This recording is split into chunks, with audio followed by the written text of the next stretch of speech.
রাজধানীর ধানমন্ডিতে ডাকাতের ধারালো অস্ত্রের আঘাতে একেএম আব্দুর রশিদ নামে এক যুক্তরাজ্য প্রবাসী নিহত এবং স্ত্রী আহত হয়েছে। বৃহস্পতিবার রাত ৩টার দিকে এই ঘটনা ঘটে। গুরুতর আহত অবস্থায় প্রবাসীকে উদ্ধার করে ঢাকা মেডিকেল কলেজ হাসপাতালের জরুরি বিভাগে নিয়ে আসলে কর্তব্যরত চিকিৎসক ভোর ৪টার দিকে তাকে মৃত ঘোষণা করেন। জানা গেছে, রাতে তাদের বাসায় ডাকাতরা ঢুকে ডাকাতি করার সময় প্রবাসী বাধা দিলে তাকে কুপিয়ে গুরুতর আহত করে। এ সময় তার স্ত্রীও আহত হন।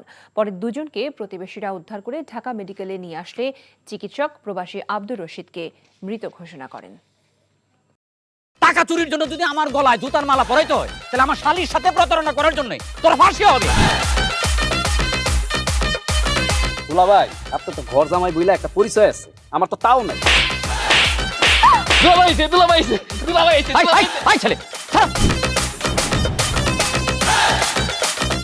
রাজনৈতিক ফ্যামিলির মেয়ে হয়ে ওই কাজ করবে।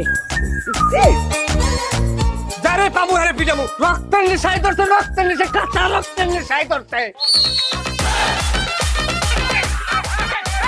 তোমার এই পলিটিক্স আমার বাম পকেটে থাকে। তোর বউরে ঝামেলা পাকাই। এই বেটাই, আমি তখন বিয়ে করিনি। দুইটার আমি গুলি করে মারু। মাসুদরা কোনোদিন ভালো হয় না।